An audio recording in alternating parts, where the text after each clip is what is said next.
Assalamualaikum warahmatullahi wabarakatuh kepada semua para penonton live Malam Mistik Road 5. Apa kabar semua? Semoga anda semua berada dalam keadaan sihat dan sejahtera. Pada malam ini Brother Fai akan kongsikan 4 kisah hantu seram popular di Malaysia. Nombor 2, confirm pernah dengar. Apapun kita layan. Sekiranya anda sudah bersedia, ayo rasai sentuhanku.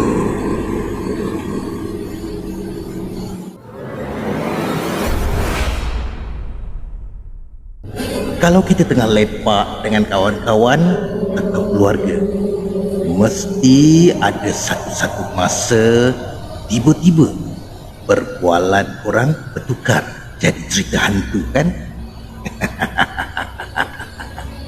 Lepas tu bila seorang dah start buka cerita hantu, tiba-tiba semua ada cerita masing-masing. Tapi dalam banyak-banyak cerita mesti ada beberapa cerita yang korang pernah dengar, kan? Banyak kali, kan? Jadi jom kita tengok balik antara kisah-kisah hantu seram yang popular dekat Malaysia. Jangan sampai tak boleh tidur pula.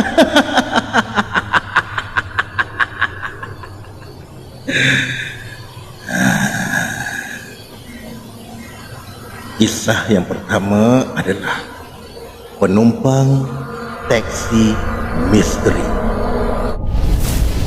Sebelum kehadiran e-hailing, banyak pemandu taksi yang ada pengalaman seram.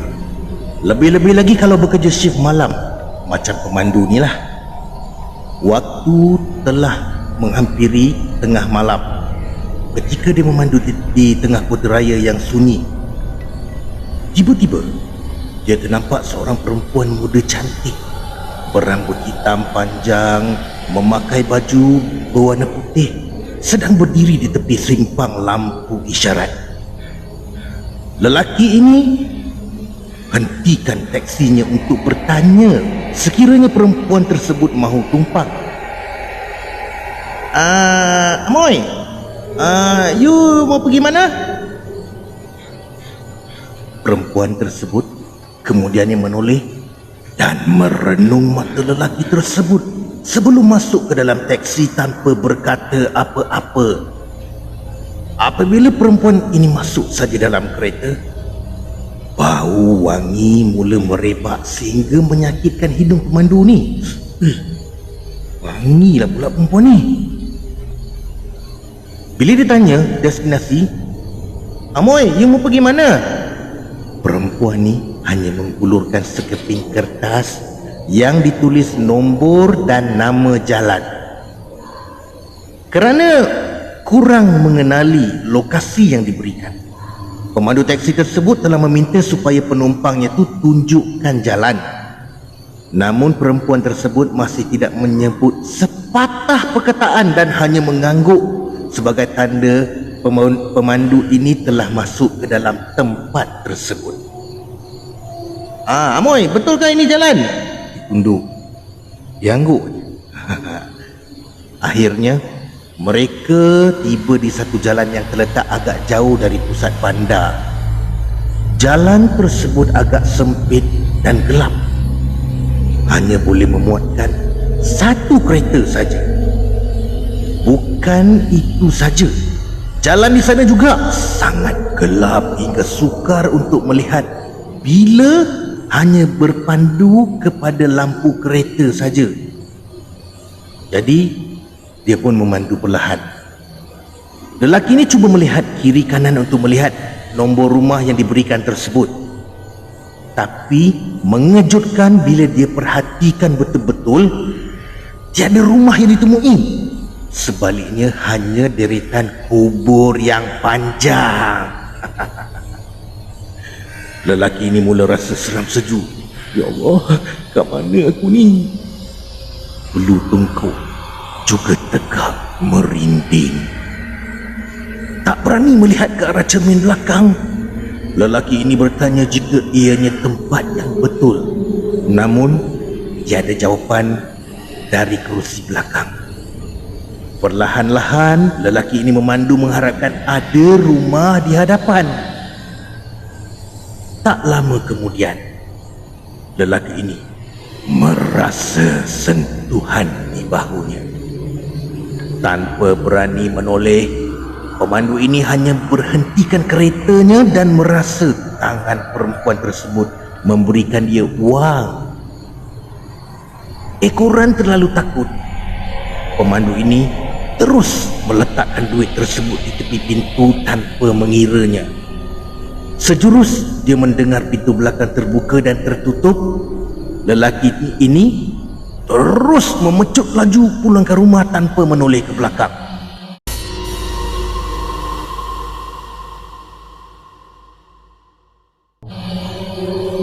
Keesokan harinya, lelaki ini memberanikan diri untuk pergi semula ke tempat semalam. Dikala waktu tengah hari memancar terik lah. Memang jelas kawasan tersebut adalah tanah perkuburan Cina yang besar.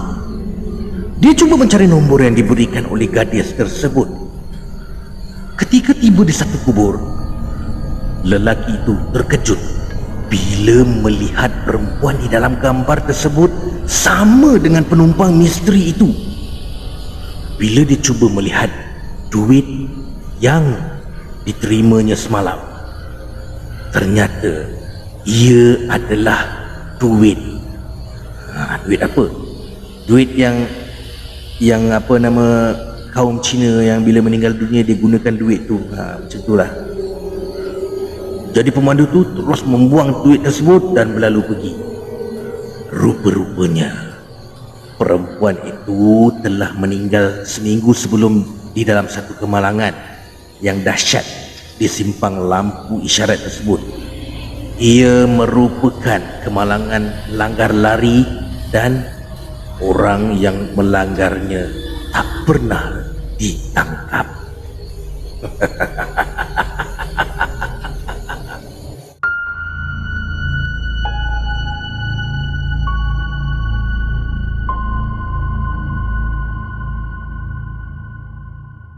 Kisah yang kedua adalah mengenai Volkswagen kuning.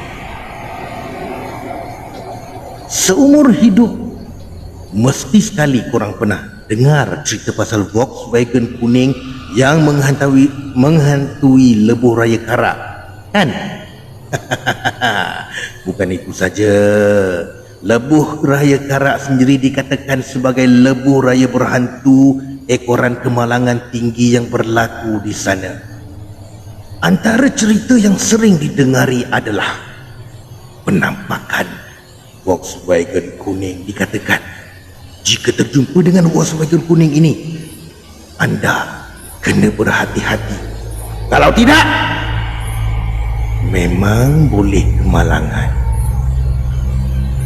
Ada yang kata Volkswagen kuning ini akan cuba menghalang jalan dan memandu dengan sangat perlahan sehingga memaksa korang semua untuk memotong.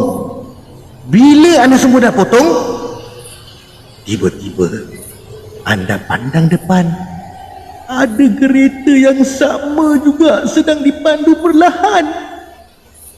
Lepas tu, kalau anda cuba pandang dekat dalam kereta tu, anda akan nampak tak ada pemandu yang memandu kereta kuning tersebut. Jadi biasanya orang akan memberi amaran supaya jangan potong kereta tu bila ternampak. Kalau tak nak dia asyik muncul depan anda, habis tu nak buat apa?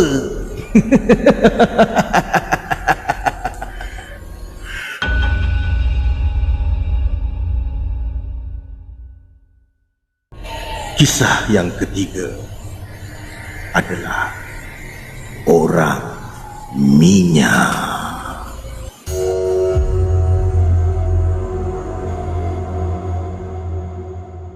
Cerita orang minyak ni memang dah didengari sejak berkurun yang lalu. Kalau anda semua tengok filem P.Ramlee, versi ni menunjukkan tentang seorang lelaki bongkok telah dibawa ke alam bunian. Dia telah meminta untuk menjadi cantik, namun terdapat pantang larang. Sumpahan tersebut telah dilanggar dan dia telah menjadi halimunan dan membuat perjanjian dengan syaitan.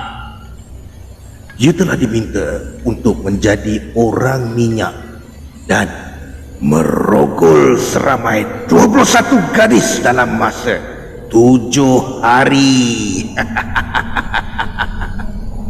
Untuk pengetahuan anda semua, pada tahun 60-an, penampakan orang minyak telah dilaporkan di beberapa bandar di Malaysia.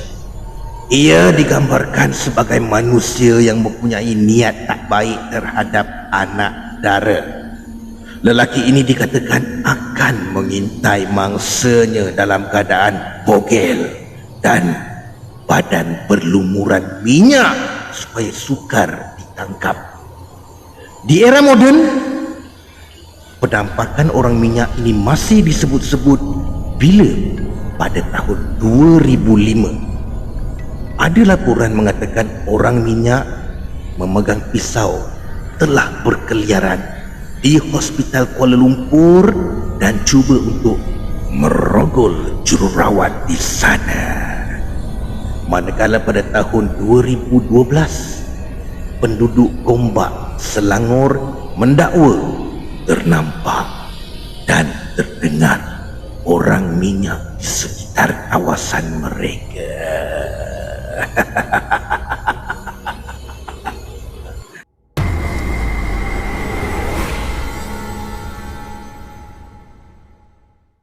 Kisah yang terakhir, kisah yang keempat, panggilan seram untuk DJ radio. Baru-baru ini kecoh apabila salah satu saluran radio terkenal telah menerima panggilan misteri dari seorang wanita yang dikatakan telah meninggal dunia kerana kemalangan. Untuk pengetahuan anda, ini bukanlah satu benda yang baru. Pada tahun 1990-an dulu, DJ rancangan radio tengah malam sering memberi peluang kepada pendengar untuk kongsikan kisah seram mereka. Pada satu hari, seorang DJ telah menerima panggilan dari seorang pendengar. Menurut lelaki itu, dia sedang memandu di satu lebuh raya pada satu malam bersama ibu bapa, isteri dan bayi. Kesemua mereka telah tertidur dan kerana sunyi, dia sendiri turut rasa mengantuk. Secara tiba-tiba, lelaki ini ternampak lori besar dengan satu lampu datang dari arah bertentangan melepasinya. Belum sempat hilang terkejut dengan lori yang tiba-tiba muncul lawan arus tu, tiba-tiba lori yang sama muncul lagi di hadapannya. Lelaki ini hanya mampu melihat lori tersebut meluncur laju melepasi keretanya sekali lagi, dan tak lama kemudian dia melihat lampu terang sekali lagi di hadapannya. Perkara ini berlaku beberapa kali sehingga lori tersebut berhenti muncul di hadapannya. Tiba-tiba pandangan lelaki ini terganggu dengan cahaya terang dari lampu belakangnya. Pemanggil ini berkata dia mula takut bila lori yang sama ni sedang mengejarnya dari belakang. Lelaki ini cuba untuk memecut dan cuba untuk berada jauh dari lori tersebut. Apabila dia memandu di puncak bukit, dia terlihat satu lampu terang cuba memecut ke arahnya, membuatkan dia mengelak dengan laju sehingga gagal mengawal kenderaannya dan melanggar penghadang jalan sebelum masuk ke dalam gaung yang dalam.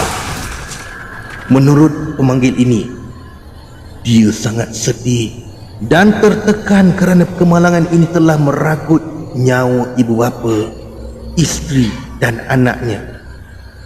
Dalam nada sedih, lelaki ini turut berkata, dia juga turut Ya Allah. Dalam nada sedih, lelaki ini turut berkata, dia juga turut meninggal di tempat kejadian sebelum panggilan tersebut putus secara tiba-tiba.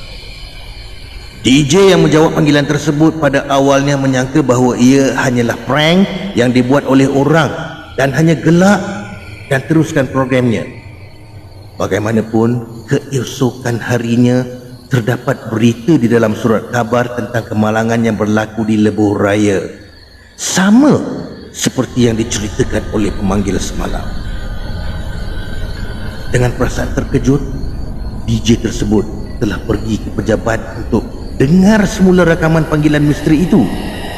Namun tak ada suara yang kedengaran. Sekian, terima kasih.